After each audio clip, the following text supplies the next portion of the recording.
Taikoo Shing is one of the most prominent architecture heritage in Hong Kong.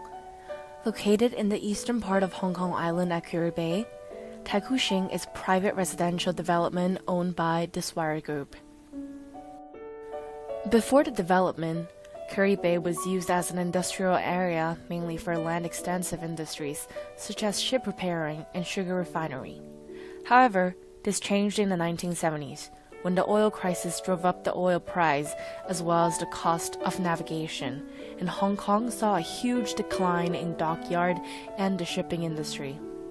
During the same time, the Hong Kong government was seeking for a solution to resolve its ongoing housing crisis to house the middle class, and therefore, many large shipping companies shifted their portfolios to dive into the real estate and construction businesses. This change facilitated the growth of private properties in Hong Kong, and Taikoo Shing was one of the largest private housing development projects at the time. The economy has changed, the context has changed, so you need to change your business model to adapt to the situation. And fortunately, Swire made that right At the time, leases were unrestricted and there were no statutory plans for the area. Thus, Hong Kong government granted approval for Swire Pacific Limited and Swire Industry Limited to redevelop 105 acres of land in 1974. Completed 10 years later in 1984, the area became what we know today as Taikoo Shing. Later that year, a coastal route was built on reclaimed land, and a year later, the Taikoo Shing MTR station was opened. Taikoo Shing has a total of 51 towers split into 5 development sites and was completed in 11 different stages. Each building height ranged from 13 to 31 stories. The development consists of 12,699 flats and have provided housing for approximately 41,527 people according to the census data. Although nowadays, Taikoo Shing is known to house upper class, they weren't originally the target. It's always been designed for a local community that is of a middle class. You have to look into the social context. Taikoo Shing is aimed at the middle to upper middle class. So these are the people with slightly more money. But again, this is not a so-called high-class residential area. Not what you think. Okay, high-class people at the time in the 70s, 80s, and they probably would buy a house with garden, somewhere, I don't know, in the southern part of the island, and low-rise and more expensive places, and even up to the peak, And in the 70s, if you look at old picture, up on the peak, even mid-level, there are a lot of row houses, terrace houses, and also a number of bungalows. Those are for the really like a high-class, meaning high-income people, and not Taikoo Shing. The deed of variation in the developed area stipulates a maximum residential OFA of 8,972,400 square feet and maximum non-residential GFA of 3,642,912 square feet. Such provision allowed the government to restrict the number of additional population to be introduced to the areas and provides a basis of the planning and establishing public open space, school, and community facilities in the area. Theoretically, and somebody living in Taikoo Shing could live his or her entire life within the Taikoo Shing area before even stepping out. Why? You can go to school in the same area. You can, after graduation, you can find a job, and work in the same area, and you go home at night, of course, and then for your daily life, and you can go to the market.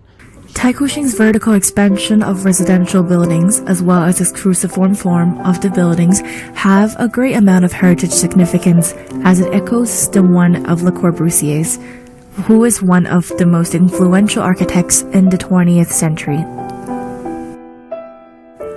Architecture is an expression of social context and human ideologies, such that grand columns and intricate ornaments reflect the power and social status at the time. In the case of Le Corbusier's town planning style, it was heavily influenced by the rise of socialism.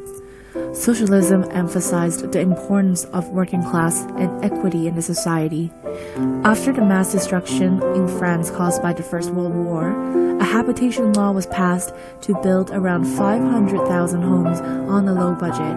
Reasonably, Le Corbusier's mass production strategy became the proper answer to the crisis. He believes that mass-produced house should be accessible by everyone and accommodating to a large population, which echoes back to a strong socialist ideology. Le Corbusier's plan Voisin planned for towers of 60 stories, which rises to a height of 700 feet, and the distance between towers would be from 250 to 300 yards, leaving open spaces in which they can separate themselves well away from the noisy arterial roads full of traffic. The top floor windows would have an uninterrupted view, and starting from the 14th story, residents can experience an absolute calm and the purest air. At the foot of the towers would have stretches of park and trees covering the entire town. According to Le Corbusier, this type of setting out of the towers would form imposing avenues, and there indeed is an architecture worthy of our time. Noises to be as far away from the source as possible, so living higher. That in Corbusier's mind, would think that this will solve the problem. So he's thinking about garden.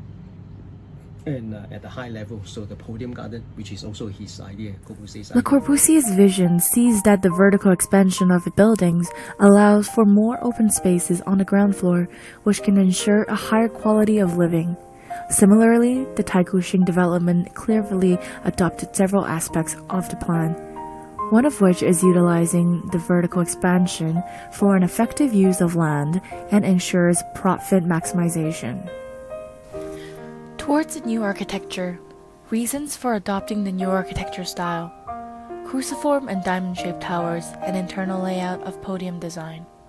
The special shape of the Taikushing Tower is designed to help control the population density, which is the most common and residence problem in Hong Kong residential areas in the post-war period. High density includes a feeling of lack of control, which may significantly impact residents' behaviors and psychological state. While density is a measure of the number of individuals per unit area, the feeling of crowding is much more conceptual and dependent on subjective feelings.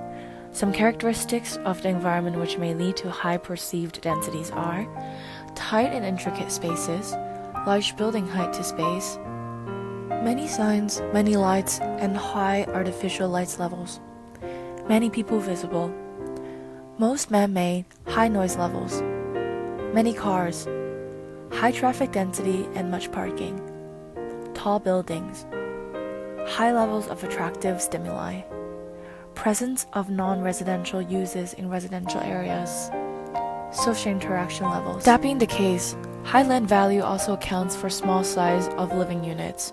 By 1988, around half of the living units in private housing in Hong Kong are less than 40 meters squared.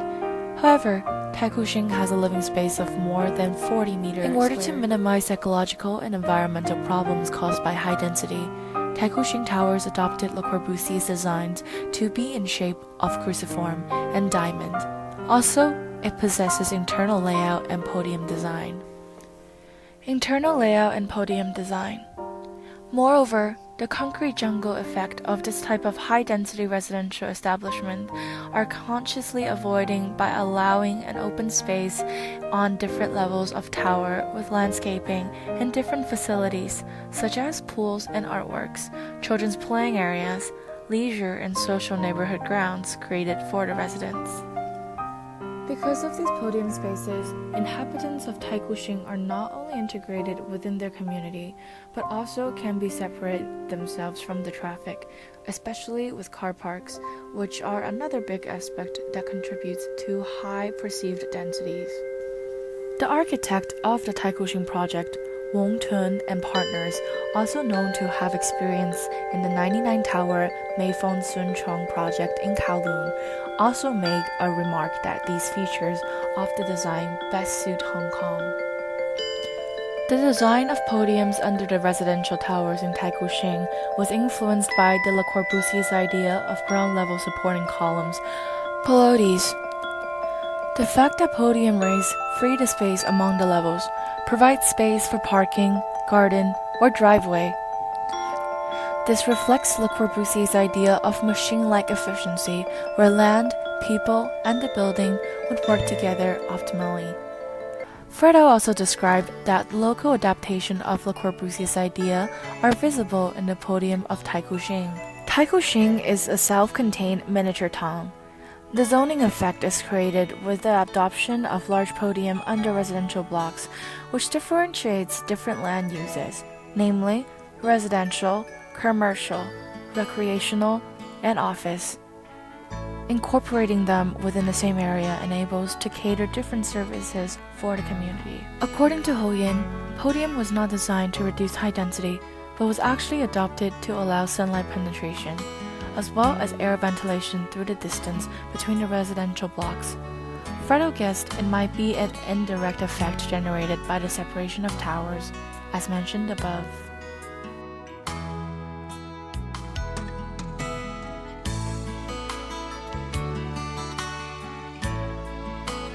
So it was a way to resolve the problem.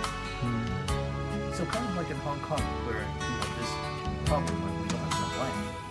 To maximize the land, build as many houses as you can solve the housing crisis, the housing shortage. So which is why Le Corbusier's idea made sense in the context of Hong Kong. Interesting story. The location of Taikushing is next to King's Road on the hill, so it is isolated. In view of the low pedestrian traffic, there are many zebra crossings and yellow pedestrian crossings with a crosswalk button.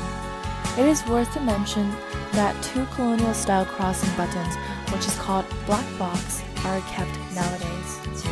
Reflection. Through the previous descriptions, we know the building architecture in Taikushing was derived from the ideas of City of Towers by Le Corbusier. This idea was proposed to solve the poor and compact living conditions in Paris in the 1920s. It was ironic that the Swire property applied the socialism idea to their developed project in capitalist Hong Kong to utilize the land use. Swire intended to create a composite district, so we can find a shopping mall and a commercial building was located in the center of the residential area. It is noted that the local small-scale shops like salons, pharmacies, and clinics are coexist with many chain stores in the shopping mall. Therefore, it satisfies everyone's needs and becomes a self-contained miniature town. Compared to the middle-class development between 1970s and nowadays, the best of the old ones would become a landmark in different districts, and they could be interacted by the public. Therefore, it is obvious to find many famous developments like Meifu Shenchong and Telford Garden. However, the latter could not do so even if they claim they are a landmark of the district. If we look at the middle-class residential developments nowadays, the scale of developments are shrunk a lot. All the developments are just built on a land lot with a gated community. Most of them, like the one in Taihang, with no shops on the ground floor to reject the neighbors interact with the new development. Moreover, the residents of the tower need to go out for seeking daily necessities. Although some exceptions, like Harbor North in North Point, have a shopping mall under the residential buildings, most of the shops are selling luxury products. We can't find any local small-scale shops to fulfill the residents' basic needs. Our team is afraid that the basic quality of life of people in Hong Kong will be affected if the new development model still applies in the future.